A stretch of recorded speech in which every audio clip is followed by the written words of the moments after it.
हाँ तो दोस्तों यार एनसीईआरटी सीरीज में अब हम चलते हैं chemical reactions of halo alkane पे, जिसमें आज की वीडियो में हम कवर करेंगे न्यूक्लियोफिलिक सब्स्टिट्यूशन रिएक्शन को, जिसमें आती है SN1 और SN2। ठीक है, एनसीईआरटी की हर एक लाइन कवर हो गया न्यूक्लियोफिलिक सब्स्टिट्यूशन रिएक्शन की, जिसमें क्या क्या आता है SN1 और SN2 दोनों यार बहुत बहुत इंपॉर्टेंट रिएक्शन है। तो बिना देरी के इस बेहतरीन वीडियो को शुरू करते हैं। अब देखो यार, हम सबसे पहले ये समझ लेते हैं कि न्यूक्लियोफाइल क्या होता है। ठीक है, सबसे पहले हम ये समझ लें कि न्यूक्लियोफाइल क्या होता है। तो देखो न्यूक्लियोफाइल क्या होता है, इलेक्ट्रॉन रिच स्पीसीज होती है, यानी यार यहाँ इलेक्ट्रॉन भरमार होंगे साहब। न्यूक्लियोफाइल क्या है, इलेक्ट्रॉन रिच स्पीसीज है या इलेक्ट्रॉन भरमार है। जैसे यार क्या OH माइनस की बात करें तो देखो माइनस चार्ज यानी इलेक्ट्रॉन भरमार है ना। अगर लोन पेयर है कहीं वहाँ भी इलेक्ट्रॉन भरमार होंगे। तो न्यूक्लियोफाइल क्या होती है, इलेक्ट्रॉन रिच स्पीसीज होती है। ठीक है, और देखो यार इसे न्यूक्लियोफाइल क्यों कहा जाता है। ठीक है, देखो जो न्यूक्लियस है उस पर क्या होता है, पॉजिटिव चार्ज। ठीक है, और देखो न्यूक्लियोफाइल, न्यूक्लियोफाइल का मतलब है जो न्यूक्लियस से प्यार करे। और देखो न्यूक्लियस में है पॉजिटिव चार्ज, और पॉजिटिव चार्ज से कौन प्यार करेगा, नेगेटिव चार्ज। ठीक है, तो इसलिए इसे हम न्यूक्लियोफाइल भी कहते हैं। ठीक है, इसलिए हम इसे न्यूक्लियोफाइल कह रहे हैं। न्यूक्लियोफाइल का मतलब क्या, जो न्यूक्लियस से प्यार करें। और देखो न्यूक्लियस में होता है पॉजिटिव चार्ज। ठीक है, तो यार ये नेगेटिव चार्ज मतलब नेगेटिव चार्ज ज़्यादा है या कह दो इलेक्ट्रॉन रिच स्पीसीज है, तो ये पॉजिटिव चार्ज से प्यार करेगी इसलिए। ठीक है, अब यार हम वापस आ जाते हैं NSR पे, यानी न्यूक्लियोफिलिक सब्स्टिट्यूशन रिएक्शन है उस पर हम वापस आ जाते हैं। ठीक है, अब यार इसे समझते हैं न्यूक्लियोफिलिक सब्स्टिट्यूशन रिएक्शन क्या होती है। तो बहुत ध्यान से सुनना।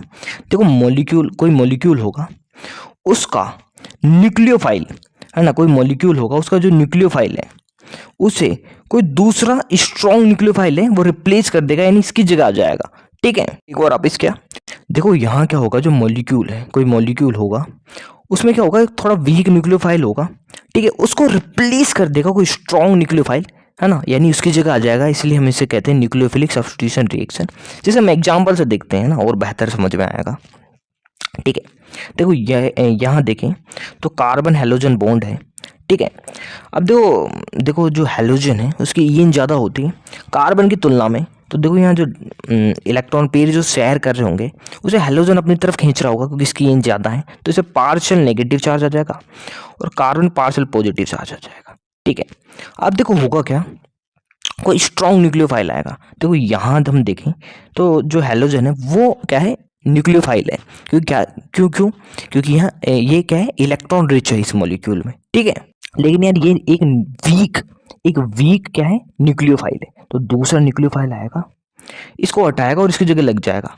ठीक है, यही होगा NSR में, यानी कोई स्ट्रॉन्ग न्यूक्लियोफाइल है ना, मॉलिक्यूल के वीक न्यूक्लियोफाइल को क्या कर देगा, रिप्लेस कर देगा, उसकी जगह आ जाएगा। ये होता है सब NSR रिएक्शन में। ठीक है जी, अब देखो हम एनसीईआरटी भी पढ़ लेते हैं यार। देखो एनसीईआरटी में वही लिखा हुआ है जो हमने अभी तक पढ़ा है, बिल्कुल वही है। देखो हमने बात करी थी न्यूक्लियोफाइल की। देखो न्यूक्लियोफाइल क्या था साहब, इलेक्ट्रॉन रिच था, यानी नेगेटिव चार्ज था यहाँ, है ना, इलेक्ट्रॉन भरमार थे। अब कहीं यहाँ नेगेटिव चार्ज है तो किसकी तरफ अट्रैक्ट होगा, पॉजिटिव चार्ज की तरफ। ठीक है, तो वही लिखा हुआ है आगे भी, they attacked at the part of the substrate molecule which is electron deficient. जहाँ इलेक्ट्रॉन की कमी होगी यानी जहाँ पॉजिटिव चार्ज होगा वहीं अट्रैक्ट होगा, वहीं अटैक्ट करेगा। ठीक है, अब अगली लाइन देखो, the reaction in which a nucleophile replace already existing nucleophile in A molecule, इसे हम बोलते हैं NSR। ठीक है, न्यूक्लियोफिलिक सब्स्टिट्यूशन रिएक्शन, तो यही हमने देख लिया था। देखो यहाँ क्या होता है, मॉलिक्यूल में पहले से ही प्रेजेंट एक क्या होगा, न्यूक्लियोफाइल होगा, जिससे कोई स्ट्रॉन्ग न्यूक्लियोफाइल आके रिप्लेस कर देगा, यानी उसकी जगह लग जाएगा। यही होती है NSR रिएक्शन। ठीक है, तो यार यही लिखा हुआ है यहाँ भी। ठीक है, अब देखो हम इस एग्जाम्पल की बात की जा रही है आगे लाइनों में।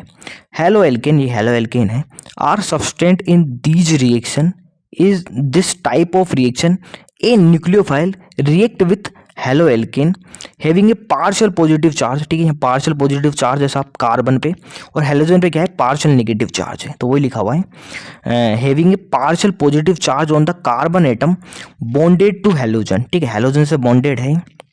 हम आगे पढ़े, a substitution reaction takes place and halogen atom called leaving group. ठीक है, अब देखो यहाँ क्या हो रहा है साहब, न्यूक्लियोफाइल अटैक कर रहा है और हेलोजन यहाँ से निकल जा रहा है। ठीक है, अब देखो जो हेलोजन है यहाँ से निकल रहा है तो हम इसे बोलते हैं leaving group.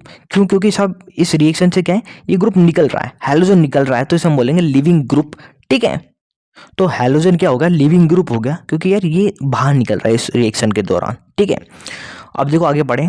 Since the substitution reaction is initiate by the nucleophile it is called NSR। तो ठीक है, आगे हम चलते हैं। It is the one of the most useful classes of the organic reactions of alkyl halide in which halogen is bonded to sp3 hybridize carbon. ठीक है, जो यहाँ देखो जो हैलोजन है वो बाउंडेड है sp3 हाइब्रिडाइज कार्बन से। आगे हम पढ़े the product formed by the reaction of haloalkane with some common nucleophile are given in this table। ठीक है, अब देखो हम आगे देखें तो देखो यार ये जो है ये चारों, ये ही बहुत इंपॉर्टेंट है यार, इनकी हमको मेनली बात करनी है। ठीक है, तो देखो हम सबसे पहले बात करते हैं केसीन की। ठीक है, अल्काइल हैलाइड है, इसकी रिएक्शन हम कराते हैं केसीन से। ठीक है, देखो जो केसीन होता है वो आयनिक कंपाउंड होता है। ठीक है, ये ब्रेक होगा K+ में और Cn- में।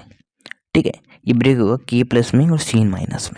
ठीक है, अब यार जो Cn- से जो बना है, ये देखो कार्बन के पास भी नेगेटिव चार्ज है और जो नाइट्रोजन है उसके पास भी लोन पेयर है, यानी कार्बन इलेक्ट्रॉन पेयर डोनेट कर सकता है और नाइट्रोजन भी अपने इलेक्ट्रॉन पेयर डोनेट कर सकता है। तो होगा क्या, देखो इसकी रिएक्शन हम करा दें RX से, तो ये न्यूक्लियोफाइल जनरेट होगा Cn-। ठीक है, अब देखो होगा क्या कि ये कार्बन अटैच हो गया है नाइट्रोजन, तो देखो यहाँ क्या होगा, ये जो हैलोजन है हट जाएगा और RCN यानी कार्बन है वो डायरेक्टली अटैच होगा एल्काइल से।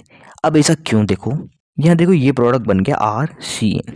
अब देखो यहाँ हम देखेंगे तो कार्बन कार्बन में बॉन्ड बना है और कार्बन कार्बन में बहुत ज़्यादा मजबूत होता है कार्बन नाइट्रोजन से, इसलिए यार ये प्रोडक्ट बन गया। ठीक है जी, चलो एक बार और बता दूँ, देखो केसीन है या आयनिक होता है साहब, K+ और Cn- में ब्रेक होगा। अब देखो एल्काइल हैलाइड की हम रिएक्शन करा दें। ठीक है, ये न्यूक्लियोफाइल जनरेट हो गया Cn-। ठीक है, तो Cn- से तो देखो न्यूक्लियोफाइल है Cn-, ये क्या करेगा, हैलोजन को हटाएगा और खुद आके जुड़ जाएगा। लेकिन बात ये है कि ये कार्बन अटैच होगा, इसे नाइट्रोजन अटैच होगा, क्योंकि दोनों के पास इलेक्ट्रॉन डेंसिटी अच्छी खासी है, इसके पास नेगेटिव चार्ज है, इसके पास लोन पेयर है। तो देखो यहाँ अटैच होगा कार्बन, क्योंकि देखो यहाँ कार्बन कार्बन के बीच बॉन्ड बन गया और कार्बन कार्बन के बीच बॉन्ड ज़्यादा मजबूत होता है कार्बन नाइट्रोजन से, तो देखो इसलिए यही प्रोडक्ट बन जाएगा। ठीक है, तो देखो यार यही हुआ, ये रिएजेंट था, ये न्यूक्लियोफाइल बन गया, ये एंड प्रोडक्ट बन गया, यानी साइनाइड इस तरह से बन गया। ठीक है, अब हम AgCN की बात करते हैं। ठीक है, अब देखो जो AgCl है, ठीक है, अब देखो AgCl की रिएक्शन एल्काइल हैलाइड से कराते हैं तो आप कहोगे यार सिंपल सा है, यहाँ भी वही हो जाएगा, RCN बन जाएगा यहाँ भी। ठीक है, लेकिन यार यहाँ ऐसा नहीं होने वाला। क्यों साहब, देखो जो KCN था वो तो आयनिक बॉन्ड था, इसलिए K+ और Cn- में ब्रेक हो गया था, लेकिन AgCN ऐसे नहीं होगा भाई। AgCN Ag+Cn- में ब्रेक नहीं होगा, ध्यान रखना। क्यों, देखो जो AgCN है इसमें Ag और कार्बन के बीच का जो बॉन्ड है वो क्या है साहब, कोवलेंट बॉन्ड है, इसलिए यार ये ब्रेक नहीं होगा। इसलिए यहाँ कार्बन तो फ्री ही नहीं है यार, किससे, एल्काइल से अटैच होने के। ठीक है, क्या, यहाँ देखो Ag और कार्बन के बीच का जो बॉन्ड है वो है साहब कोवलेंट बॉन्ड, और यहाँ ये ब्रेक नहीं होगा, है ना, Ag+Cn- में ब्रेक नहीं होगा, इसलिए यहाँ कार्बन तो यार फ्री ही नहीं है अटैच होने के लिए। ठीक है, तो यहाँ एक ही पॉसिबिलिटी बनती है कि नाइट्रोजन है वो अपने लोन पे डोनेट कर दे। ठीक है, तो देखो यार नाइट्रोजन है अपने लोन पे डोनेट कर देगा, है ना, देखो होगा क्या, R है, सॉरी X हटेगा, RNC। ठीक है, यानी आइसोसाइनाइड बन जाएगा। देखो यहाँ क्या हुआ, AgCN था साहब। ठीक है, अब देखो जो AgCN है यहाँ बॉन्ड ब्रेक नहीं होगा क्योंकि कोवलेंट बॉन्ड है, तो हुआ क्या, जो नाइट्रोजन है, देखो एक ही पॉसिबिलिटी बनती है, कार्बन तो फ्री ही नहीं है, तो देखो नाइट्रोजन है वो अपने लोन पर डोनेट कर देगा और बन जाएगा RNC, यानी आइसोसाइनाइड बन जाएगा। ठीक है, यहाँ एल्काइल से डायरेक्ट रिलेशन कार्बन। ठीक है, तो यार ये बहुत इंपॉर्टेंट बात थी, जरूर याद रखना। ठीक है, तो देखो AgCN है, ये न्यूक्लियोफाइल पूरा AgCN ही हो गया। ठीक है, जो प्रोडक्ट बना वो आइसोसाइनाइड बना। ठीक है, और फटाफट रिवाइज कर लेते हैं दोनों को। देखो KCN में क्या हुआ था, ये ब्रेक हो गया था K+ और Cn- में। ठीक है, Cn- न्यूक्लियोफाइल था, तो क्या हुआ, R है, यहाँ से X हटा और CN लग गया डायरेक्ट, ठीक है। अच्छा देखो यहाँ दोनों ही फ्री थे, कार्बन भी जुड़ सकता था और नाइट्रोजन भी जुड़ सकता था, लेकिन कार्बन जुड़ा क्योंकि कार्बन कार्बन के बीच का बॉन्ड क्या होता है, मजबूत होता है ज़्यादा, तो इसलिए यहाँ बन गया साइनाइड, ठीक है। लेकिन AgCN से हम रिएक्शन कराएं तो भाई यहाँ तो कार्बन फ्री ही नहीं है, यहाँ तो ये बॉन्ड ब्रेक ही नहीं होगा, है ना, इनके बीच का। तो यहाँ क्या होगा, देखो नाइट्रोजन है वही अपने लोन पर डोनेट करेगा, कोई और है ही नहीं करने को, ठीक है। तो देखो RNC यानी आइसोसाइनाइड बन जाएगा यहाँ, ठीक है जी। अब हम बात करें यार KNO2 की, तो यार ये भी वही कहानी है। देखो यहाँ भी देखो जो KNO2 है ये भी साफ क्या होता है, आयनिक होता है, तो ये ब्रेक हो जाएगा K+ में और NO- में, ठीक है। देखो KNO2 था, ये भी क्या होता है, आयनिक, तो K+ और NO2- में ब्रेक हो जाएगा, ठीक है। तो देखो जो माइनस है वो ऑक्सीजन पे आएगा तो कुछ इस तरह से बन जाएगा स्ट्रक्चर, ठीक है जी। अब देखो यहाँ देखो नाइट्रोजन पे भी लोन पेयर है, ऑक्सीजन पे भी लोन पेयर है ना। तो देखो यार यहाँ अब दिक्कत आएगी कि यार ये नाइट्रोजन अपने लोन पेयर डोनेट करेगा या ऑक्सीजन करेगा। तो देखो यहाँ ध्यान से देखो, यहाँ ऑक्सीजन पे लोन पेयर भी और नेगेटिव चार्ज भी है, यानी साहब यहाँ तो इलेक्ट्रॉन बहुत ही ज़्यादा रिच है ये ऑक्सीजन इलेक्ट्रॉन में। क्यों? क्योंकि यहाँ लोन पेयर भी और नेगेटिव चार्ज भी है, ठीक है। तो यार ये एक तरह से ज़्यादा स्ट्रॉन्ग न्यूक्लियोफाइल है, इसलिए ये है, ये वाला ऑक्सीजन है, ये जाके अटैच हो जाएगा किससे, एल्काइल से, तो प्रोडक्ट बन जाएगा RON डबल बॉन्ड O, ये प्रोडक्ट बन जाएगा, ठीक है। आपके समझ में आया? एक बार वापस नहीं आया तो कोई दिक्कत नहीं है। देखो क्या था साहब, KNO2 था साहब, ये आयनिक है तो ब्रेक होगा K+ में और NO2- में, ठीक है। तो यार ये बन जाएगा NO- डबल बॉन्ड O, ये बन गया, ठीक है। अब मैं कह रहा हूँ यार देखो यहाँ देखो नाइट्रोजन के पास भी लोन पेयर है, ऑक्सीजन के पास भी लोन पेयर है, ठीक है। लेकिन यहाँ हम देखें तो यहाँ तो लोन पेयर भी है और नेगेटिव चार्ज भी है, यानी चार्ज डेंसिटी भाई यहाँ बहुत है, ठीक है। यानी स्ट्रॉन्ग न्यूक्लियोफाइल भी होगा, क्योंकि न्यूक्लियोफाइल क्या होता है, इलेक्ट्रॉन रिच। तो ये क्या है, ये क्या है, ये ज़्यादा स्ट्रॉन्ग हो जाएगा, तो ये जाके अटैच हो जाएगा किस पे, एल्काइल पे, हैलोजन हटाएगा, ऑक्सीजन जाके अटैच हो जाएगा और इस तरह से ये बन जाएगा फाइनल प्रोडक्ट, ठीक है जी। तो देखो यही हुआ, KNO2 था, ब्रेक हुआ K+ और NO2- में, ये हो गया था सब न्यूक्लियोफाइल, ठीक है। और फिर देखो ऑक्सीजन जो था इस पर नेगेटिव आया तो ये जाके अटैच हो गया किससे, एल्काइल से, तो इस तरह से ये बन गया हमारा फाइनल प्रोडक्ट, इसे हमने बोलते हैं एल्काइल नाइट्राइट, ठीक है। अब देखो हम बात करें AgNO2 की, ठीक है।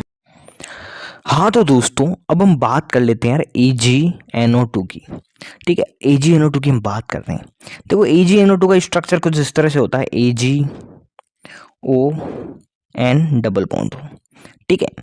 यहाँ देखो क्या है, यहाँ Ag और ऑक्सीजन के बीच कोवेलेंट बॉन्ड है, जो हमने अभी देखो हमने जस्ट पहले देखा था KNO2 के केस में। यहाँ तो क्या था, ये तो आयनिक था, ये बॉन्ड ब्रेक हो गया था K+ और NO2- में, और ये माइनस चार्ज है वो साहब ऑक्सीजन पे आ गया था, जिससे क्या हुआ, ऑक्सीजन पे देखो लोन पेयर तो है ऑक्सीजन पे और नेगेटिव चार्ज हो रहा क्या, यानी ये इसमें क्या है, इलेक्ट्रॉन डेंसिटी बहुत ज़्यादा होगी, यानी ये न्यूक्लियोफाइल हो गया था, स्ट्रॉन्ग न्यूक्लियोफाइल। लेकिन यहाँ ये सब नहीं है साहब, यहाँ क्या है, ये तो कोवलेंट बॉन्ड है, यानी ये तो ब्रेक ही नहीं होगा, है ना, ये बॉन्ड ब्रेक नहीं होगा, यानी ऑक्सीजन पे कोई नेगेटिव चार्ज नहीं आने वाला, ठीक है। अब देखो बचा क्या, तो नाइट्रोजन के पास भी लोन पेयर है और ऑक्सीजन के पास भी लोन पेयर है साहब। क्या साहब, देखो यहाँ क्या हुआ, KNO2 के केस में तो क्या था यार, आयनिक बॉन्ड था, ये ब्रेक हो गया था K+ और NO2- में, जिससे क्या हुआ, ये माइनस जो है ऑक्सीजन पे आ गया और लोन पेयर भी आ गया और माइनस चार्ज भी आ गया, यानी भाई इलेक्ट्रॉन खूब भर भर के रहेगा होगा इसके पास। तो ये क्या है, ये स्ट्रॉन्ग न्यूक्लियोफाइल बन गया इसलिए। लेकिन यहाँ देखो ये Ag और ऑक्सीजन है, इसके बीच का बॉन्ड ब्रेक नहीं होने वाला साहब, यानी जो नेगेटिव आ रहा था एक्स्ट्रा वो नहीं आने वाला ऑक्सीजन पे। अब भाई इसके पास भी लोन पेयर है, ऑक्सीजन के पास भी, और नाइट्रोजन के पास भी लोन पेयर है। अब बड़ा सवाल ये है कि जो R है एल्काइल, इससे ऑक्सीजन अटैच हो गया है नाइट्रोजन, तो अब ध्यान से सुनना, देखो नाइट्रोजन जो है उसके पास लोन पेयर है, ऑक्सीजन के पास भी लोन पेयर है, लेकिन नाइट्रोजन की EN कम है, ऑक्सीजन की ईएन ज़्यादा है, तो यार इसीलिए क्या है, नाइट्रोजन अपने लोन पेयर को आसानी से दे पाएगा, लेकिन ऑक्सीजन की ईएन ज़्यादा है यार, ये नहीं दे पाएगा उसने आसानी से। इसीलिए क्या है, नाइट्रोजन है वो अपने इलेक्ट्रॉन पेयर को डोनेट कर पाता है, और नाइट्रोजन है वही अटैच होता है किससे, एल्काइल से। ठीक है, इसलिए प्रोडक्ट बन जाता है RnO2। ठीक है जी, तो देखो यही है, AgNO2 है। ठीक है, यहाँ देखो ये बॉन्ड ब्रेक नहीं होगा, इसलिए ऑक्सीजन पे जो एक्स्ट्रा नेगेटिव चार्ज था वो नहीं आ पाएगा। तो देखो यहाँ नाइट्रोजन भी दे सकता था लोन पे और ऑक्सीजन भी दे सकता था, लेकिन नाइट्रोजन देता है क्योंकि नाइट्रोजन की ईएन कम होती है, इसलिए यार अपना लोन पे आसानी से दे पाएगा ये। ठीक है, फिर क्या है, देखो एल्काइल है, उससे नाइट्रोजन अटैच हो जाएगा, NO2 RnO2 बन जाएगा, इसे हम बोलेंगे नाइट्रो एल्केन। ठीक है, अब देखो यार ये टेबल तो हमने देख ली है, और ये चारों यार जरूर याद रखना। ठीक है, इसी से रिलेटेड यार एनसीईआरटी में लिखे हुए हैं कुछ चीज़ें, वो भी हम देख लेते हैं। देखो क्या लिखा हुआ है। एक तो यहाँ बात की गई है एम्फीडेंटेड न्यूक्लियोफाइल की। अच्छा यार, ये एम्फीडेंटेड न्यूक्लियोफाइल क्या होता है, जैसे हम साइनाइड की बात करें और नाइट्राइट की बात करें। ठीक है, NO2 ये नाइट्राइट है साहब। ठीक है, तो देखो ये कार्बन भी क्या हुआ है, अपना इलेक्ट्रॉन पेयर डोनेट कर सकता है, और नाइट्रोजन भी अपना इलेक्ट्रॉन पेयर डोनेट कर सकता है। नाइट्राइट में हम देखें तो यहाँ भी सेम है, नाइट्राइट भी अपना इलेक्ट्रॉन पेयर डोनेट कर सकता है और ऑक्सीजन भी अपना इलेक्ट्रॉन पेयर डोनेट कर सकता है। यानी यहाँ दो न्यूक्लियोफिलिक सेंटर हैं। ऐसे न्यूक्लियोफाइल को हम बोलते हैं एम्फीडेंटेड न्यूक्लियोफाइल। ठीक है, अब देखो अगर कार्बन अपना इलेक्ट्रॉन पेयर डोनेट कर रहा था तो क्या बन रहा था, साइनाइड बन रहा था, और नाइट्रोजन अपना इलेक्ट्रॉन पेयर डोनेट कर रहा था तो क्या बन रहा था साहब, आइसोसाइनाइड। ठीक है, देखो यहाँ KCN है, यहाँ कार्बन ने अपना इलेक्ट्रॉन पेयर डोनेट किया था और RCN बन गया था, यानी साइनाइड बन गया था। AgCN में क्या है, नाइट्रोजन ने अपना इलेक्ट्रॉन पेयर डोनेट किया था और आइसोसाइनाइड बन गया था। ठीक है, देखो साइनाइड है, इसे नाइट्राइल भी कहते हैं, और आइसोसाइनाइड को आइसोनाइट्राइल भी कहते हैं। ठीक है, फिर एनसीईआरटी में भी ये लिखा हुआ है, कार्बन एटम है, अगर वो अटैच हुआ एल्काइल से तो बन गया एल्काइल साइनाइड, और नाइट्रोजन एटम अटैच हुआ तो बन गया आइसोसाइनाइड। इस तरह से हम NO2 की बात करें। ठीक है, तो यहाँ देखो KNO2 था, ये हम बहुत डिटेल में देख चुके हैं। यहाँ ऑक्सीजन है, वो अटैच हुआ था एल्काइल से तो बन गया था एल्काइल नाइट्राइल। ठीक है, AgNO2 है, ये नाइट्रोजन अटैच हुआ था। ठीक है, तो बन गया था नाइट्रो एल्केन। तो यार यही है यहाँ भी। ठीक है, लिखा तो यही हुआ है, कुछ ज़्यादा रॉकेट साइंस नहीं है। ठीक है, तो यही लिखा हुआ है साहब, ऑक्सीजन अटैच हुआ तो बन गया एल्काइल नाइट्राइल, और अगर है ना नाइट्रोजन अटैच हुआ तो नाइट्रो एल्केन बना। तो यार इस तरह से खत्म होता है। हाँ तो दोस्तों, अब हम आगे चलते हैं यार। आगे हम बात करने वाले हैं जो NSR रिएक्शन हमने पढ़ी थी, न्यूक्लियोफिलिक सब्स्टिट्यूशन रिएक्शन, इसकी मैकेनिज्म की हम बात करने वाले हैं। ठीक है, तो देखो जो NSR रिएक्शन है, न्यूक्लियोफिलिक सब्स्टिट्यूशन रिएक्शन, ये दो तरह से हो सकती है। इसके दो मैकेनिज्म हो सकते हैं, एक तो SN1 मैकेनिज्म और एक SN2 मैकेनिज्म। ठीक है, दोनों को हम बहुत डिटेल में देखने वाले हैं। ठीक है, तो देखो क्या, देखो जो न्यूक्लियोफिलिक सब्स्टिट्यूशन रिएक्शन है उसके दो मैकेनिज्म हो सकते हैं, यानी दो तरह से हो सकती है, एक तो SN1 मैकेनिज्म से और एक SN2 मैकेनिज्म से। ठीक है, तो दोनों को एक एक करके हम देखते हैं एनसीईआरटी से। देखो हम सबसे पहले SN2 मैकेनिज्म को समझते हैं। ठीक है, फिर यार एनसीईआरटी में बहुत सारी बातें वो करेंगे, पहले हम थोड़ा सा बेसिक समझ लेते हैं इसमें होता क्या है। देखो ये साहब एल्काइल हैलाइड। ठीक है, हमको पता है, देखो ऊपर देख लेता होता क्या है, न्यूक्लियोफाइल आएगा, ये हटेगा और न्यूक्लियोफाइल आके अटैच हो जाएगा। ठीक है, ये तो ठीक है, लेकिन असल में होता क्या है SN2 में, देखो ये है एल्काइल हैलाइड। अब क्या होगा, कोई न्यूक्लियोफाइल आएगा। अब देखो जो न्यूक्लियोफाइल है वो भी इलेक्ट्रॉन रिच है, और जो हैलोजन है ये भी क्या है, वीक न्यूक्लियोफाइल है, यानी इलेक्ट्रॉन तो यहाँ भी है यार, है ना। देखो OH माइनस यानी जो न्यूक्लियोफाइल है जो अटैक कर रहा है उस पर भी क्या है, इलेक्ट्रॉन रिच है वो भी, और जो हैलोजन है वो भी इलेक्ट्रॉन रिच है। तो SN2 में क्या होता है, जो हमारा न्यूक्लियोफाइल वो सामने से नहीं आता, वो पीछे से आता है साहब। क्यों, क्योंकि रिपल्सन कम लगे। ठीक है, देखो ये आगे से आएगा, तो जो क्लोरीन है, अब देखो क्लोरीन पे क्या है, लोन पेयर है, और OH माइनस है या माइनस चार्ज है, यानी कि ये भी इलेक्ट्रॉन रिच है। तो देखो यहाँ क्या है, दोनों के बीच में रिपल्सन होगा, इसलिए पीछे से आता है, पीछे से अटैक करता है। ठीक है, अब देखो होगा क्या, ये बाहर निकलेगा, और ये OH माइनस है वो क्या है, यहाँ बॉन्ड बनाने लगेगा कार्बन के साथ। ठीक है, देखो आप देख सकते हो यहाँ क्या हो रहा है, जो कार्बन और क्लोरीन के बीच है का बॉन्ड है वो ब्रेक होने लग जाता है, और OH है माइनस है वो अटैच हो जाता है इस कार्बन से। ठीक है, और देखो यार यहाँ क्या हो रहा है, जो हैलोजन है उसका हटना और न्यूक्लियोफाइल का अटैच होना वो एक साथ हो रहा है। ठीक है, हुआ क्या, देखो यहाँ से क्या हुआ, हेलोजन हटा और यहाँ क्या OH माइनस यानी न्यूक्लियोफाइल आके अटैच हो गया। ये सिंगल स्टेप में कंप्लीट हो जाता है, ठीक है। और देखो यहाँ कोई इंटरमीडिएट स्टेट नहीं बन रही है, ये सिंगल स्टेप में ही खत्म हो रही रिएक्शन, ठीक है। देखो एक बार वापस रिवीजन कर लेते हैं, फिर एनसीईआरटी तो हमको पढ़नी है ही, ठीक है। देखो हो क्या रहा है, बहुत ध्यान से सुनना। ये सब एल्काइल हैलाइड और ये क्या है साहब, एक न्यूक्लियोफाइल है। ये अटैक करेगा, ये पीछे से अटैक करेगा, ध्यान रखना, ठीक है। क्यों, क्योंकि देखो यहाँ भी इलेक्ट्रॉन है, यहाँ भी इलेक्ट्रॉन, तो इलेक्ट्रॉन के रिपल्सन से बचने के लिए ये यहाँ से क्या करेगा, अटैक करेगा, ठीक है। अब देखो हुआ क्या, यहाँ से क्लोरीन हटेगा और ये क्या है OH माइनस है, वो आके अटैच हो जाएगा, यानी सिंगल स्टेप में रिएक्शन हो जाएगी, ठीक है। क्लोरीन का हटना और OH माइनस का जुड़ना ये एक ही स्टेप में होगा और इस तरह से ये प्रोडक्ट बन जाएगा, ठीक है। और देखो एक और बात, यहाँ क्या होता है, इन्वर्जन हो जाता है मॉलिक्यूल में, ठीक है। यानी देखो मैं बताता हूँ, देखो जो OH माइनस है वहाँ क्या है साहब, इलेक्ट्रॉन है ना, इलेक्ट्रॉन रिच है, तो ये क्या है, ये जो हाइड्रोजन है इसको रिपल्सन देते हैं, तो ये क्या है, इस साइड आ जाते हैं, देखो इस साइड आ गए, ठीक है। तो इसे हम बोलते हैं इन्वर्जन, ठीक है। तो वापस मैं समझाता हूँ, देखो हुआ क्या, देखो OH माइनस है, वो पीछे से अटैक किया। अब देखो ये क्या है यार, इनको भी रिपल्सन दे रहा है, तो ये क्या इस साइड आ जाते हैं ना, इस साइड मूव कर जाते हैं, ठीक है। तो इसे हम बोलते हैं इन्वर्जन। देखो यहाँ भी एक एनसीईआरटी में डायग्राम है इसको समझाने के लिए, ठीक है। देखो ये है कार्बन, ये हाइड्रोजन हाइड्रोजन हाइड्रोजन है, ये है क्लोरीन और ये है OH माइनस, ठीक है। अब ये देखो ये यहाँ अटैक करेगा इस पर। अब देखो जो हाइड्रोजन है वो क्या इस साइड शिफ्ट हो जाएंगे, ठीक है। और एक बेहतरीन एग्जाम्पल बताऊँ, देखो क्या होता है, हम जब कभी बरसात में है ना बारिश होती है तो क्या छाता लेके जाते हैं, ठीक है, छाता लेके जाते हैं साहब। अब देखो जो छाता है, अगर हवा जब चलती है तो क्या होता है, उल्टा हो जाता है ऐसे, है ना, हवा जब तेज चलती है तो कभी कभी क्या उल्टा हो जाता है, तो वैसा ही कुछ होता है यहाँ भी, ठीक है। अब देखो यार हम ये समझते हैं कि इसे हम बायोमोलिकुलर या एसेंट मैकेनिज्म या सेकंड ऑर्डर काइनेटिक्स क्यों कहते हैं। देखो बहुत ही आसान है, देखो जो रिएक्शन है उसमें न्यूक्लियोफाइल भी इन्वॉल्व है और एल्काइल हैलाइड भी इन्वॉल्व है, इसीलिए इसकी जो रेट है वो दोनों पे डिपेंड करती है, यानी न्यूक्लियोफाइल की कंसंट्रेशन पे भी डिपेंड करती है और एल्काइल हैलाइड की कंसंट्रेशन पे भी डिपेंड करती है।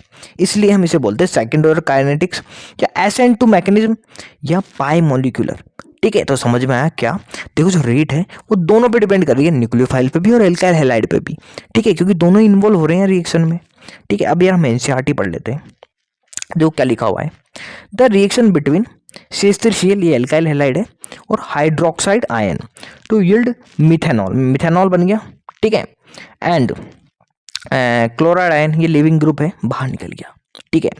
Follows a second order kinetics, ठीक है, सेकंड ऑर्डर काइनेटिक्स फॉलो करते हैं, यानी जो रेट है वो डिपेंड करेगी कंसंट्रेशन ऑफ बोथ रिएक्टेंट, है ना, दोनों रिएक्टेंट है उस पर डिपेंड करेगी, यानी न्यूक्लियोफाइल पे भी और एल्काइल हैलाइड कंसंट्रेशन पे भी, ठीक है जी। अब देखो जो हमने बात की थी अभी वही लिख रखी है यहाँ, देखो आगे, द इनकमिंग न्यूक्लियोफाइल, ठीक है, OH माइनस आएगा तो वही लिखा हुआ है, the incoming nucleophile interact with alkyl halide causing the carbon halide bond, ठीक है, कार्बन हैलोजन बॉन्ड है वो ब्रेक होगा और ये जो OH है यानी जो न्यूक्लियोफाइल है वो अपना बॉन्ड बना लेगा, ठीक है। तो वही लिखा हुआ है, carbon halide bond to break and a new bond is form between carbon and attacking nucleophile, ठीक है। तो न्यूक्लियोफाइल और कार्बन है इसके बीच में बॉन्ड बन जाएगा, ठीक है, हैलोजन का बॉन्ड टूटेगा कार्बन से और जो कार्बन और न्यूक्लियोफाइल है इसका बॉन्ड बन जाएगा, ठीक है। तो आगे क्या लिखा हुआ है, here it is carbon oxygen bond form between carbon and OH minus, ठीक है। तो यही लिखा हुआ है जो हमने पढ़ा था। देखो यहाँ क्या हुआ, कार्बन और हाइड्रोजन यानी क्लोरीन का बॉन्ड ब्रेक होता है और OH माइनस से अटैच हो जाता है, यानी कार्बन और ऑक्सीजन के बीच में बॉन्ड बन जाता है, ठीक है। तो यही है यार यहाँ भी, देखो यार मैंने बताया था, देखो कार्बन और हाइड्रोजन बॉन्ड का टूटना और कार्बन ऑक्सीजन या OH माइनस का जुड़ना, ठीक है, कार्बन पे वो एक साथ हो रहा है, ठीक है। यानी क्या, कार्बन पे न्यूक्लियोफाइल का जुड़ना और कार्बन से क्लोरीन का हटना या हाइड्रोजन का टूटना, ये दोनों एक साथ हो रहा है, ठीक है। तो ये मैंने बोला था आपसे अभी थोड़ी देर पहले भी और यही है यहाँ लिखा हुआ, ठीक है। तो क्या हो रहा है, these two processes take place simultaneously in a single step, ये सब एक सिंगल स्टेप में हो रहा है, एक साथ ही हो रहा है, ठीक है। और यहाँ कोई इंटरमीडिएट नहीं बनेगा, तो वही लिखा हुआ है, नो इंटरमीडिएट इज फॉर्म्ड, ठीक है जी। हम आगे पढ़ते हैं, आगे भी वही लिखा हुआ है जो हमने बातें की थी। देखो, as the reaction progresses and the bond between the incoming nucleophile and the carbon atom start forming, the bond between carbon atom and living group weakens। ठीक है, ठीक है यार, कार्बन हेलोजन है, उसका बॉन्ड ब्रेक होने लगा और H माइनस आके जुड़ने लगेगा यहाँ। ठीक है, as this happen the 3 carbon hydrogen bond, ठीक है, देखो कार्बन जो है, ये देखो जो कार्बन है इस पे देखो यार हेलोजन के साथ एक बॉन्ड बना रहा है और बाकी के 3, देखो कार्बन 4 बॉन्ड बनाता है, बाकी के 3 बना रहा है हाइड्रोजन के साथ। तो देखो मैंने अभी वो भी बताया, देखो यहाँ भी क्या होता है, OH माइनस है, ये अटैक करता है तो क्या है, देखो यहाँ ये इलेक्ट्रॉन रिच है तो इसको रिपल करता है, तो ये क्या है इस साइड शिफ्ट हो जाते हैं। ठीक है, ये जो है हाइड्रोजन है ये इस साइड शिफ्ट हो गए। ठीक है, तो इसे हम बोलते हैं इन्वर्जन। ठीक है जी, देखो आप देख सकते हो यहाँ देखो हाइड्रोजन इधर थे, अभी इधर शिफ्ट हो गए यहाँ देखो। ठीक है, इसे हम इन्वर्जन कह रहे थे। मैंने आपको एक छाता जो अम्ब्रेला है इसका एग्जांपल भी दिया था। ठीक है, देखो जो हवा चलती है बारिशों में अम्ब्रेला उल्टा हो जाता है। ठीक है, यहाँ भी ऐसा ही कुछ लिखा होगा शायद। ठीक है, as this happens the 3 carbon hydrogen bond of the substrate start moving away from the attacking nucleophile in transition state. ठीक है, all the 3 carbon hydrogen bond are in the same plane and the attacking and leaving nucleophile are partially attach to the carbon. अब देखो transition state की बात कर रखी है तो यार वो क्या है उसका मतलब, देखो ट्रांजिशन स्टेट का मतलब है, देखो यहाँ क्या हो रहा है, एक टाइम पे क्या हो रहा है, एक कार्बन से यार जो क्लोरीन हट रहा है और जो OH बॉन्ड जुड़ रहा है, तो ये जो फेज है ये वाली, ये इसे हम बोलते हैं ट्रांजिशन फेज। कैसा, आप एक बार वापस देखो, ट्रांजिशन फेज में क्या हो रहा है, जो कार्बन है, ठीक है, इसके जो हेलोजन का जो बॉन्ड है वो ब्रेक हो रहा है और OH का बॉन्ड है इससे जुड़ रहा है, तो ये है सब ट्रांजिशन फेज। देखो यहीं क्या होता है, ये जो हाइड्रोजन है वो थोड़ा थोड़ा मूव करने लग जाते हैं। ठीक है, ये थोड़ा थोड़ा मूव करने लग जाते हैं और जब पूरा बॉन्ड बन जाता है, ठीक है, देखो पार्शियली बॉन्ड बनने लग गया और पूरी तरह से क्लोज आ गया है ना, पूरी तरह से बॉन्ड बन गया, तो क्या है पूरे के पूरे इधर आ जाएंगे, हेलोजन है सॉरी जो हाइड्रोजन है पूरे के पूरे इस साइड आ जाएंगे, यानी पूरा का पूरा इन्वर्जन हो जाएगा इनका। ठीक है, देखो यही लिखा हुआ है यहाँ भी, as the attacking nucleophile approaches closer to the carbon, जैसे जैसे कार्बन क्लोज आता जाएगा, देखो बॉन्ड बन रहा है, पास आता जाएगा, पूरा बॉन्ड बन गया, तो जो हाइड्रोजन है वो पूरे पूरे इन्वर्ज हो जाएंगे इधर ना, इन्वर्जन हो जाएगा इसका पूरा का पूरा। तो ये लिखा हुआ है carbon hydrogen bond still keep on moving in the same direction till the attacking nucleophile attach to carbon and leaving group leaves the carbon. ठीक है, तो होगा क्या, इन्वर्जन हो जाएगा, तो ये लिखा हुआ है at the result configuration is inversed. और देखो यार जो मैंने अम्ब्रेला वाला एग्जाम्पल दिया था वो यहाँ भी लिखा हुआ है। ठीक है, जब तेज हवा चलती है तो क्या है अम्ब्रेला उल्टा हो जाता है, वैसा यहाँ पे होता है ना, इन्वर्जन हो जाता है इसी तरह से यहाँ भी। तो देखो ये लिखा हुआ है, देखो this process is called inversion of configuration. ठीक है, तो यार ये देखो बात तो हमने पहले जो की थी मोटी मोटी वही लिखी हुई है यहाँ। ठीक है, बहुत ही आसान है यार, आगे भी वही लिखी हुई है। ठीक है, in the transition state the carbon atom is simultaneously bonded to the incoming nucleophile and the outgoing leaving group, such structure are unstable. ठीक है ना, अब देखो यार ये अनस्टेबल क्यों है ये मैं आपको बता देता हूँ। देखो यार कार्बन जो है मैंने अभी बताया 4 ही बॉन्ड बना सकता है, लेकिन यहाँ आप देखो ट्रांजिशन फेज में, ट्रांजिशन स्टेज में कार्बन कितने बॉन्ड बना रहा है, 3 तो ये बना ही रहा है और थोड़े थोड़े यार 2 यहाँ भी बना रहा है, यानी 5 बॉन्ड बना रहा है यार। 5 बॉन्ड कार्बन नहीं बना सकता, इसलिए यार बहुत ही अनस्टेबल होती है ट्रांजिशन फेज और इसे हम यार आइसोलेट भी नहीं कर सकते। ठीक है, ये लिखा हुआ है यार अनस्टेबल होती है, हम इसे आइसोलेट भी नहीं कर सकते। Thus in the transition state या phase carbon is simultaneously bonded to, वही यार 5 आइटम से बॉन्ड होता है ट्रांजिशन फेज में कार्बन एटम। ठीक है, अब देखो यार एक और बात है, अगर हम रिएक्टिविटी की भी बात करें, प्राइमरी हैलाइड, सेकेंडरी हैलाइड और टर्सरी हैलाइड की, तो यार रिएक्टिविटी सबसे ज़्यादा किसकी होगी, तो इसको समझते हैं। ठीक है, अब देखो ये है प्राइमरी हैलाइड, ये है सेकेंडरी और ये है टर्सरी। तो देखो प्राइमरी क्या होता है, ठीक है। देखो हैलोजन है जिस कार्बन से जुड़ा हुआ है वो एक कार्बन से जुड़ा हुआ होगा प्राइमरी। यहाँ क्या है, जो कार्बन ये जो हैलोजन है जिस कार्बन से जुड़ा हुआ है वो 2 कार्बन से डायरेक्टली जुड़ा हुआ है तो वो है सेकेंडरी। यहाँ क्या है, कार्बन है वो 3 कार्बन से डायरेक्टली जुड़ा हुआ है, ये हो गया टर्सरी। ठीक है। अब देखो ध्यान से देखना, हम प्राइमरी की बात करें तो देखो यहाँ जो CH3 ग्रुप है ये एक बल्कि ग्रुप होता है। ठीक है। यहाँ देखो 2 CH3 ग्रुप होगा, है ना, सेकेंडरी में, और टर्सरी में 3 CH3 ग्रुप होंगे, यानी 3 बल्कि ग्रुप होंगे। ठीक है। अब देखो अगर न्यूक्लियोफाइल आएगा तो देखो यहाँ क्या है, यहाँ एक ही बल्कि ग्रुप है, ये थोड़ा थोड़ा क्या है इसको रोकेगा लेकिन कोई दिक्कत नहीं। ठीक है। यहाँ 2 बल्कि ग्रुप है, यहाँ दिक्कत हो गया न्यूक्लियोफाइल को आने के लिए, लेकिन यहाँ तो 3 बल्कि ग्रुप है, यहाँ तो बहुत दिक्कत होगी। जैसे मैं आपको एग्जाम्पल से समझाता हूँ।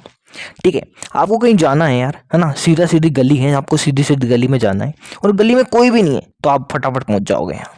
अब गली में यार थोड़ी भीड़ भाड़ है तो आपको यार आपकी स्पीड थोड़ी धीरे हो जाएगी, और अगर गली में बहुत ही भीड़ भाड़ है तो आपको बहुत टाइम लग जाएगा, बहुत मुश्किल आता आएगी यहाँ तक पहुँचने में। ठीक है। तो वही है यार, देखो यहाँ देखो 1 डिग्री था, यहाँ थोड़े बहुत लोग हैं यानी थोड़ी बहुत भीड़ भाड़ है। ठीक है। इसलिए इसने अटैक कर दिया, बन गया आराम से। यहाँ देखो और ज़्यादा लोग बड़े, भीड़ भाड़ बड़ी सेकेंडरी हैलाइड में। ठीक है। पर कोई दिक्कत नहीं है, लेकिन यहाँ तो यार बहुत ही ज़्यादा भीड़ भाड़ होगी। ठीक है। और देखो यहाँ हम देखें, ये देखो यहाँ तो देखो कोई कार्बन है, वहाँ एक भी बल्कि ग्रुप नहीं है, तो यहाँ तो यार बहुत ही आसान है न्यूक्लियोफाइल का क्या अटैक करना।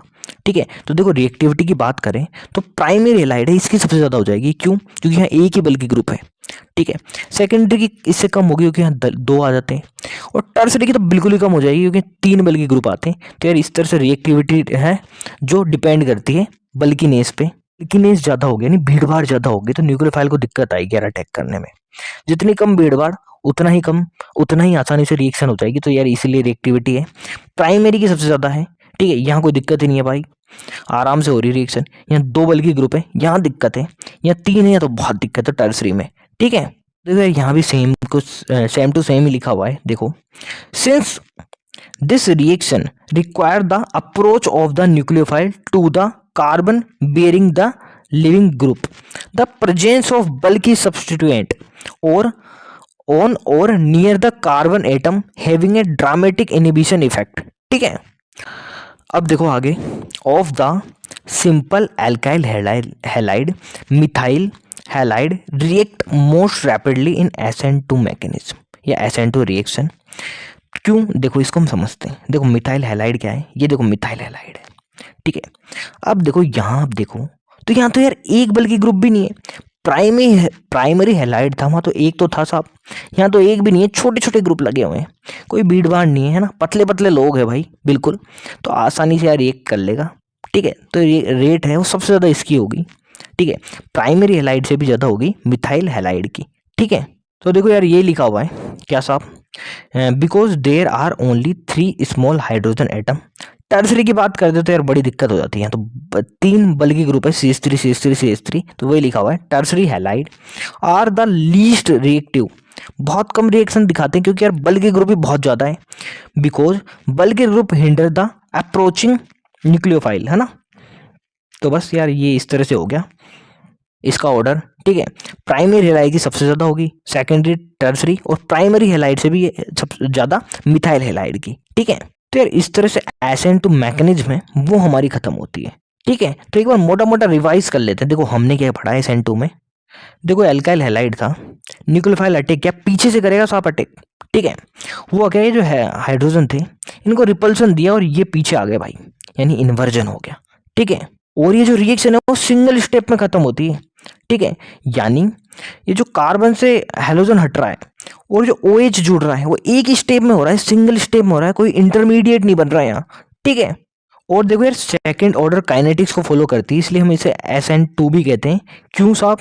क्योंकि यार यहाँ दोनों है इन्वॉल्व है, एल्काइल हैलाइड भी और न्यूक्लियोफाइल भी। तो इसकी जो मतलब इसकी जो रेट है वो दोनों की कंसंट्रेशन पे डिपेंड करती है ना, एल्काइल हैलाइड के भी और न्यूक्लियोफाइल के भी की कंसंट्रेशन पे भी। ठीक है जी। और देखो हमने रिएक्टिविटी भी समझ ली थी। देखो बल्कि ग्रुप जितने बढ़ेंगे उतनी दिक्कत आएगी न्यूक्लियोफाइल को, क्योंकि भीड़ भाड़ है भाई, है ना, जितने कम होंगे भीड़ भाड़ जितनी कम होगी उतनी आसानी से रिएक्शन हो जाएगी। तो इस तरह से SN2 खत्म होती है। ठीक है। हाँ तो दोस्तों, अब यार हम बात कर लेते हैं SN1 रिएक्शन की। ठीक है, देखो SN2 थी, इसकी तो हमने बात कर ली है। अब हम बात कर लेते हैं SN1 रिएक्शन की। ठीक है जी, तो देखो यहाँ से चलते हैं, इसको अलग से देखते हैं थोड़ा। तो देखो जो SN1 रिएक्शन होती है, बहुत ध्यान से सुनना। देखो जो SN1 रिएक्शन होती है वो 2 स्टेप में ख़त्म होती है। देखो SN2 थी, वो तो एक ही स्टेप में ख़त्म हो गई थी, लेकिन SN1 2 स्टेप में ख़त्म होती है। देखो सबसे पहले क्या होता है, जो एल्काइल हैलाइड है, देखो ये एल्काइल हैलाइड है। ठीक है, ये क्या होते हैं, इनके बीच का बॉन्ड ब्रेक हो जाता है। देखो जो एल्काइल हैलाइड है, इसमें जो R है और ये जो X है, इसमें से X ज़्यादा इलेक्ट्रोनेगेटिव होता है। तो देखो इसमें पार्शियल नेगेटिव चार्ज होगा, है ना, यहाँ पार्शियल पॉजिटिव चार्ज होगा, और इधर क्या है, ये बॉन्ड ब्रेक हो जाता है। ठीक है, पहली स्टेप में तो देखो क्या हुआ, पहली स्टेप में एल्काइल हैलाइड है ये, और R और X एल्काइल और हैलाइड है, इसके बीच का बॉन्ड ब्रेक हो जाता है। ठीक है, और बन जाता है कार्बोकेटाइन। यहाँ क्या बन जाता है सब, कार्बोकेटाइन, यहाँ बन गया सब कार्बोकेटाइन। और देखो जो लिविंग ग्रुप बाहर निकल जाता है। ठीक है, और देखो एक और बात, यहाँ जो सॉल्वेंट होता है वो होता है पोलर प्रोटिक सॉल्वेंट। ध्यान रखना, यहाँ सॉल्वेंट कौन सा है, PPS, पोलर प्रोटिक सॉल्वेंट लिया जाता है ना SN1 रिएक्शन में। ठीक है जी, तो देखो हुआ क्या, ये बॉन्ड ब्रेक हो गया, कार्बोकेटाइन बन गया। और देखो जो ये वाला स्टेप है ना, क्या, ये बॉन्ड ब्रेक होना, R और X के बीच का बॉन्ड ब्रेक हुआ और कार्बोकेटाइन जो बना, ये जो स्टेप है वो सबसे स्लो स्टेप होता है, और यही होता है RDX, रेट डिटरमाइनिंग स्टेप, यही होता है। ठीक है, अब देखो कार्बोकेटाइन बन गया, कोई न्यूक्लियोफाइल आएगा, अटैक करेगा, और RNU मतलब न्यूक्लियोफाइल है, वो एल्काइल के साथ जुड़ जाएगा। ठीक है, और यार इस तरह से रिएक्शन खत्म हुई 2 स्टेप में। देखो पहले में क्या हुआ, एल्काइल हैलाइड था, ये बॉन्ड ब्रेक हुआ और कार्बोकेटाइन बन गया। और ये वाला जो स्टेप था वही क्या था, सबसे स्लो था, ये वाला स्टेप सबसे स्लो था, इसलिए इसे हमने बोल दिया RDX, रेट डिटरमाइनिंग स्टेप। यही स्टेप है जो रेट डिटरमाइन करेगा। ठीक है, अब क्या हुआ, देखो कार्बोकेटाइन तो बन गया, अब क्या होगा, न्यूक्लियोफाइल है वो अटैक करेगा, आराम से जुड़ जाएगा, और इस तरह से क्या बन जाएगा साहब, हमारा प्रोडक्ट बन जाएगा। ठीक है, अब देखो अगर हम रेट की बात करें तो साहब यहाँ रेट डिटरमाइनिंग स्टेप है ये वाला, और इसमें केवल और केवल है एल्काइल हैलाइड। तो देखो जो रेट है वो डिपेंड करेगी केवल और केवल एल्काइल हैलाइड की कंसंट्रेशन पे, जरूर याद रखना ये बात। ठीक है, देखो SN2 में हमने क्या देखा था, दोनों पे डिपेंड कर रही थी, एल्काइल हैलाइड की कंसंट्रेशन पे भी और न्यूक्लियोफाइल की कंसंट्रेशन पे भी, लेकिन SN1 में केवल और केवल एल्काइल हैलाइड की कंसंट्रेशन पे डिपेंड करेगी, क्योंकि देखो साहब यहाँ जो पहली स्टेप है ये है रेट डिटरमाइनिंग स्टेप, और यहाँ केवल एल्काइल हैलाइड की है। ठीक है, इसलिए तो देखो यार रेट है वो डिपेंड करेगी एल्काइल हैलाइड की कंसंट्रेशन पे। ठीक है जी, अब देखो हम रेट ऑफ रिएक्शन की बात करने जा रहे हैं। ठीक है, तो देखो जो रेट ऑफ रिएक्शन है वो 3 डिग्री एल्काइल हैलाइड की सबसे ज़्यादा होती है, फिर 2 डिग्री की, और फिर 1 डिग्री की।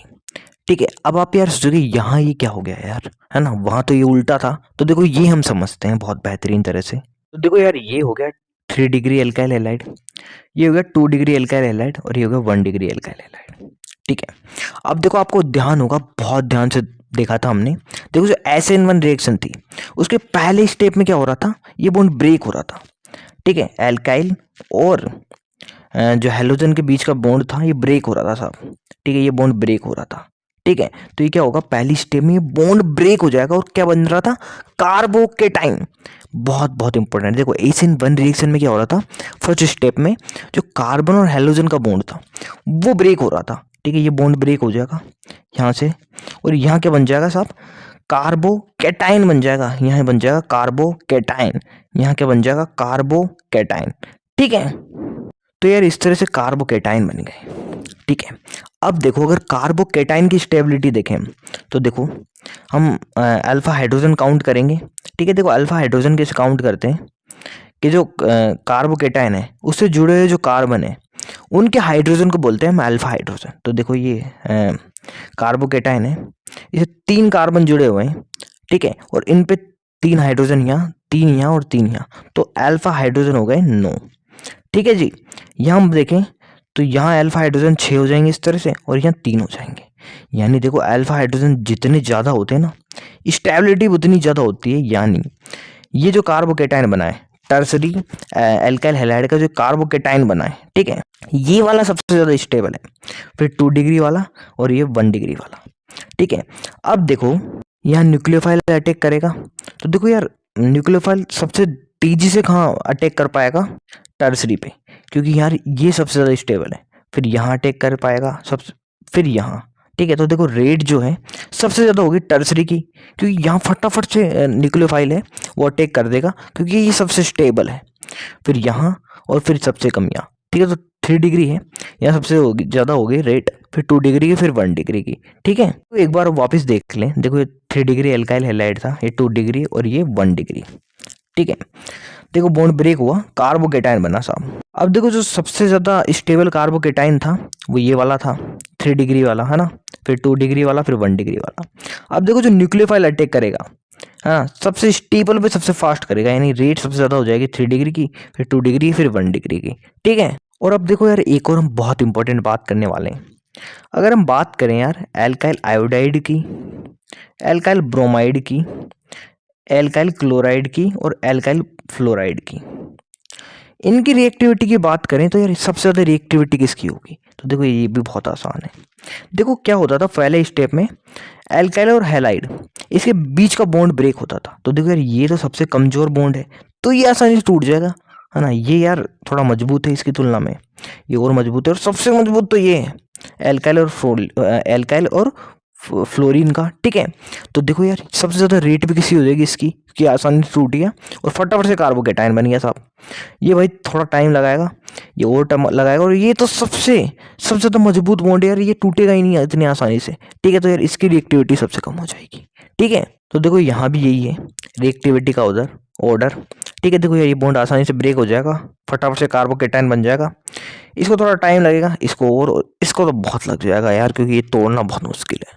अब देखो मैं एनसीईआरटी पढ़ना शुरू कर देते हैं, लगभग वही लिखा हुआ है जो हमने पढ़ा था, है ना, वो पता है, तो यार एनसीईआरटी में कोई दिक्कत नहीं आएगी, और कुछ पॉइंट रह गया होगा तो हम एनसीईआरटी में यहीं कवर कर लेंगे, ठीक है। तो देखो हम एनसीईआरटी पढ़ना शुरू करते हैं, ठीक है। देखो SN1 रिएक्शन या यूनिमोलिकुलर या फर्स्ट ऑर्डर काइनेटिक्स। अच्छा यार ये नाम क्यों आया, तो देखो हमने देख चुके हैं, देखो इसकी रेट है वो केवल और केवल एल्काइल हैलाइड पे डिपेंड करती है, ठीक है। क्योंकि यार 2 स्टेप में रिएक्शन हो रही थी, और पहली रिएक्शन में क्या होता, कार्बोकेटाइन बना था, और ये क्या है सबसे स्लो स्टेप थी, ठीक है। और यहाँ केवल एल्काइल हैलाइड इन्वॉल्व था, यानी रेट केवल इस पर डिपेंड कर रही थी, ठीक है। आगे पढ़ते हैं, देखो SN1 reaction are generally carried out in polar protic solvent, ठीक है, ये बात कर चुके हैं हम। The reaction between tertiary butyl bromide and hydroxide ion yield tertiary butyl alcohol and following the first order kinetics, ठीक है। एल्काइल हैलाइड है, इसकी रिएक्शन हमने करा थी न्यूक्लियोफाइल से, यहाँ एल्काइल हैलाइड हमने लिया टर्सरी ब्यूटाइल ब्रोमाइड, क्यों साहब, क्योंकि वो जो 3 डिग्री थी एल्काइल हैलाइड, इसकी सबसे ज़्यादा होती है रिएक्टिविटी, फिर 2 डिग्री की, फिर 1 डिग्री की, ठीक है। तो ये 3 डिग्री इसलिए ले ली हमने, ठीक है। और देखो जो रेट है वो हम देख ही चुके, किस पे डिपेंड करती है, केवल और केवल एल्काइल हैलाइड की कंसंट्रेशन पे, ठीक है। तो ये लिखा हुआ है the rate of the reactant depend upon the concentration of only one reactant which is tertiary butyl bromide, ठीक है, यानी एल्काइल हैलाइड ही है ये, है ना। अब देखिए 2 स्टेप में रिएक्शन होती है। फर्स्ट स्टेप में क्या होगा, बॉन्ड ब्रेक होता है, कार्बन और ब्रोमीन का यानी एल्काइल हैलाइड है ना, उसके बीच का बॉन्ड ब्रेक हो जाएगा, ठीक है। जैसे क्या कार्बोकेटाइन बना था, ठीक है, कार्बोकेटाइन बन जाएगा, ठीक है। तो देखो यार ये हुआ, देखो यहाँ भी हम देखें तो देखो यार ये क्या होगा, कार्बन और ब्रोमीन है ये, देखो इसको हम बना लेते हैं CH3 CH3, ठीक है। अब देखो यहाँ क्या होगा, ये बॉन्ड ब्रेक होगा कार्बन और ब्रोमीन के बीच का, और कार्बोकेटाइन बन जाएगा, और यही रेट डिटरमाइनिंग स्टेप है, ये सबसे स्लो होती है, यही रेट डिटरमाइनिंग स्टेप है, ये कार्बोकेटाइन बन गया, ठीक है जी। और देखो यार कार्बोकेटाइन 3 डिग्री है, तो बहुत ही स्टेबल है इसलिए, ठीक है। अब देखो सेकंड स्टेप में आए तो न्यूक्लियोफाइल अटैक करेगा, ठीक है, और ये इस तरह से प्रोडक्ट बन जाएगा हमारा, ठीक है जी। अब देखो हम पढ़े तो ये लिखा हुआ, देखो पहली रिएक्शन क्या होती है, स्लोएस्ट होती है, यानी रेट डिटरमाइनिंग स्टेप यही है, और रिवर्सिबल भी है। अब देखो हम आगे पढ़ते हैं, it involves the carbon bromine bond breaking for which the energy is obtain through solvation of halide ion with proton of protic solvent. इस लाइन को हम थोड़ा समझते हैं यार, है ना जी। देखिए यार, जो पहली स्टेप थी वहाँ क्या हो रहा था, एल्काइल हैलाइड है ना, एक जो एल्काइल और हैलाइड है इसके बीच का बॉन्ड ब्रेक हो रहा था, कार्बोकेटाइन बन गया साहब, और बन गया हैलाइड आयन बन गया था। और देखो मैंने एक बात बताई थी, ये जो रिएक्शन है वो हो रही थी साहब पोलर प्रोटिक सोलवेंट में। क्या ये जो रिएक्शन हो रही थी वो हो रही थी पोलर प्रोटिक सॉल्वेंट में। अब देखो हम थोड़ा सा यार पोलर प्रोटिक सॉल्वेंट है इसको भी समझ लेते हैं यार, ये पोलर प्रोटिक सॉल्वेंट क्या होता है साहब। देखो पोलर का मतलब यार मॉलिक्यूल है, उसमें दो पोल बने नेगेटिव और पॉजिटिव, और प्रोटिक का मतलब है उसमें हाइड्रोजन हो जो कि डोनेट किया जा सके, या फिर कह दो यार जो हाइड्रोजन है वो ज़्यादा ईएन के एटम से जुड़ा हो। ठीक है, जैसे हम इसके एग्जाम्पल की बात करें, वाटर, अल्कोहल, ये सब इसके एग्जाम्पल होते हैं। ठीक है, तो वाटर को हम देखते हैं, ये क्या है, पोलर प्रोटिक सॉल्वेंट है। देखो वाटर है, अब देखो हम वाटर में देखें तो देखो जो ऑक्सीजन है इसकी ईएन ज़्यादा होती है साहब, तो ये क्या है, जो इलेक्ट्रॉन क्लाउड है ना, उसको अपनी तरफ खींच रहा होगा, इसलिए हम पार्शियल नेगेटिव चार्ज आ जाएगा। ठीक है, और देखो हाइड्रोजन है, इसका क्लाउड शिफ्ट हो गया इधर की तरफ, यानी इलेक्ट्रॉन की कमी होगी, तो इसमें पार्शियल पॉजिटिव आ जाएगा, इधर भी पार्शियल पॉजिटिव आ जाएगा। ठीक है, तो देखो यहाँ दो पोल बन गए, तो एक तो पोलर मॉलिक्यूल तो हो गया है, प्रोटिक भी है क्योंकि देखो हाइड्रोजन है, और ये हाइड्रोजन जिस एटम से जुड़ा है वो ज़्यादा इलेक्ट्रोनेगेटिव है। ठीक है, तो दोनों जो रिक्वायरमेंट है वो फुलफिल करता है। ठीक है, तो पोलर प्रोटिक सॉल्वेंट आपको समझ में आ गया होगा। ठीक है, ज़्यादा काम का नहीं है ना, फिर भी मैंने बता दिया। तो वाटर एक पोलर प्रोटिक सॉल्वेंट है।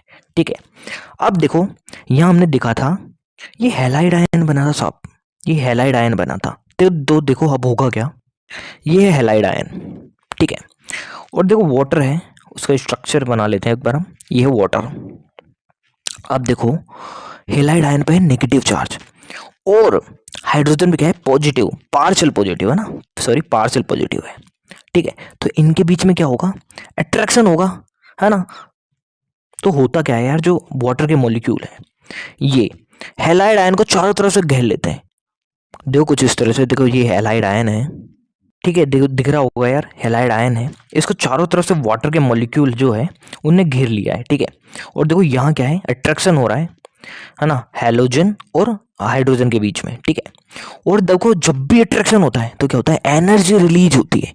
ठीक है, तो देखो यहाँ से जो एनर्जी रिलीज हो रही है वो क्या कर रही है, ये जो बॉन्ड है ना एल्काइल हैलाइड के बीच का बॉन्ड है, इसको तोड़ने में काम आ रही है। ठीक है, तो यार यही लिखा हुआ है, इतना कुछ मैंने समझाया उस लाइन को समझाने के लिए। ठीक है, अब आपका यार एक सवाल आएगा कि यार ये बात ठीक है, ये ब्रेक हुआ, इसका सोल्वेशन हुआ और एनर्जी फिर काम आ गई इसको तोड़ने में, लेकिन स्टार्टिंग में कैसे टूटेगा ये, है ना, शुरू में तो शुरू में कहाँ से एनर्जी आएगी, तो देखो शुरू में हमको एनर्जी देनी पड़ती है, हीट देनी पड़ती है। एक बार ये टूट गया फिर क्या है, आगे हमको एनर्जी की जरूरत नहीं पड़ेगी, क्योंकि देखो इसका सॉल्वेशन होगा, है ना, एनर्जी जो रिलीज होगी, ठीक है, उससे क्या है, ये ब्रेक हो जाएगा। ठीक है जी, अब देखो हम आगे पढ़े, आगे बहुत आसान है। अब since the rate of the reaction depend upon the slowest step, the rate of the reaction depend only on the concentration of alkyl halide and not on the concentration of hydroxide ion. ठीक है, देखो यार ये भी आसान ही है। ठीक है, देखो यार दो स्टेप में रिएक्शन हो रही थी, लेकिन जो पहला स्टेप था, है ना, ये जो बॉन्ड ब्रेक करने का, वो सबसे स्लोएस्ट था और यही रेट डिटरमाइनिंग स्टेप था। ठीक है, इसलिए देखो जो रेट ऑफ रिएक्शन थी वो डिपेंड कर रही थी केवल और केवल एल्काइल हैलाइड की कंसंट्रेशन पे, जो न्यूक्लियोफाइल है इसकी कंसंट्रेशन पे डिपेंड नहीं कर रही थी। ठीक है, न्यूक्लियोफाइल क्या है, OH माइनस है। ठीक है, यहाँ तो इसकी कंसंट्रेशन पे डिपेंड नहीं कर रही थी। ठीक है, यही सबसे स्लोएस्ट स्टेप था, इसीलिए हमने इसे बोल दिया था रेट डिटरमाइनिंग स्टेप। ठीक है, देखो जो रिएक्शन होते हैं उसमें सबसे स्लो जो स्टेप होता है वो रेट डिसाइड करता है, तो ये सबसे स्लो स्टेप था। ठीक है, यही रेट डिटरमाइन कर रहा है, और इसमें केवल और केवल एक ही इन्वॉल्व है, इस रिएक्शन में केवल एल्काइल हैलाइड इन्वॉल्व है। ठीक है, इसलिए जो रेट है वो केवल और केवल एल्काइल हैलाइड की कंसंट्रेशन पे डिपेंड कर रही है, ना कि न्यूक्लियोफाइल की पे। ठीक है, तो यार इसमें तो यही लिखा हुआ था। ठीक है, अब हम आगे चलते हैं फर्दर।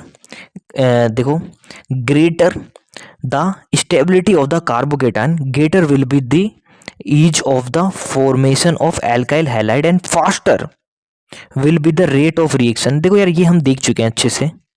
देखो यार जो कार्बोकेटाइन है ठीक है, कार्बोकेटायन बना है यहाँ। ये जो जितना ज़्यादा स्टेबल होगा उतनी क्या है, उतना ही देखो जितना ज़्यादा स्टेबल होगा उतनी क्या आसानी से रिएक्शन होगी, न्यूक्लियोफाइल फटाफट से अटैक कर देगा और इसकी रेट भी ज़्यादा हो जाएगी। ठीक है, यानी उतनी आसान जल्दी ये रिएक्शन हो जाएगी। देखो यार हमने यहाँ से समझा भी था। ठीक है, देखो सबसे स्टेबल 3 डिग्री वाला था, फिर 2 डिग्री वाला, फिर 1 डिग्री वाला, इसलिए न्यूक्लियोफाइल ने फटाफट से अटैक किया और फटाफट से प्रोडक्ट बन गया। ठीक है, तो यार रेट सबसे ज़्यादा इसकी थी, फिर इसकी, फिर इसकी। ठीक है, तो यार ये सब हमने देख लिया है पहले ही, ये लिखा हुआ है। तो देखो यार, in case of alkyl halide 3 degree alkyl halide या टर्सरी एल्काइल हैलाइड है, undergo S1 reaction very fast because of the high stability. ठीक है, ऑफ 3 डिग्री कार्बोकेटाइन। देखो यहाँ 3 डिग्री कार्बोकेटाइन बना था, हमने देखा था इस तरह से कुछ, है ना। इसकी स्टेबिलिटी बहुत ज़्यादा थी, है ना, ये बहुत ज़्यादा स्टेबल था क्योंकि अल्फा हाइड्रोजन बहुत ज़्यादा थे यहाँ।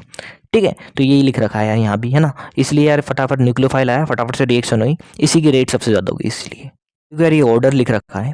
ठीक है, देखो SN1 रिएक्शन की बात करें हम, देखो यार 3 डिग्री एल्काइल हैलाइड है, इसकी रेट सबसे ज़्यादा होती है, फिर 2nd डिग्री की, फिर 1 डिग्री की, है ना।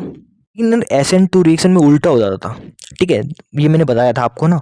देखो जो 3 डिग्री एल्काइल हैलाइड होगा वो वहाँ क्या न्यूक्लियोफाइल अटैक करेगा, तो क्या हो यार बहुत ज़्यादा भीड़ भाड़ होगी, ये कर ही नहीं पाएगा। ठीक है, सिंगल स्टेप में रिएक्शन हो रही है और यहाँ देखो इसको यार ये बल्कि ग्रुप दिखेंगे तो कर ही नहीं पाएगा ना अटैक, है ना, तो रेट बहुत स्लो हो जाती है। यहीं से खुला खुला दिखेगा 2 डिग्री में तो कर पाएगा, 1 डिग्री में तो बिल्कुल ही आराम से कर पाएगा। ठीक है, तो यार ये मैंने बता दिया था बहुत अच्छे से आपको। अब देखो एक और बात लिख रखी है, अगर हम एलाइलिक हैलाइड या बेंजाइलिक हैलाइड की बात करें तो देखो यार बॉन्ड ब्रेक होगा और इस तरह से क्या कार्बोकेटाइन बन जाएगा, एलाइलिक की बात करें तो हम, है ना। अब देखो बहुत ध्यान से सुनना, यहाँ जो कार्बोकेटाइन बना है साहब, यहाँ जो कार्बोकेटाइन बना है वहाँ क्या हो रहा है, रेजोनेंस हो रहा है। ठीक है, ये क्या है, रेजोनेंस हो रहा है, तो ये भी बहुत स्टेबल है। ठीक है यार, इसकी रेट भी बहुत ज़्यादा होती है। ठीक है, देखो रेट है वो डिपेंड करती है किस पे, कार्बोकेटाइन की स्टेबिलिटी पे। तो देखो यहाँ भी देखो कार्बोकेटाइन बहुत स्टेबल है साहब, क्योंकि तो रेजोनेंस हो रहा है। ठीक है, तो यार यहाँ भी क्या रेट बहुत अच्छी खासी होती है। ठीक है, बेंजाइलिक हैलाइड की बात करें, यहाँ हैलोजन होगा, हटेगा, कार्बोकेटाइन बन जाएगा और ये भी बहुत स्टेबल होगा, क्यों देखो यार रेजोनेंस हो रहा है यहाँ भी। ठीक है, इसलिए यार यहाँ भी बहुत अच्छी रेट मिलेगी अपन को, तो ये भी लिखा हुआ है।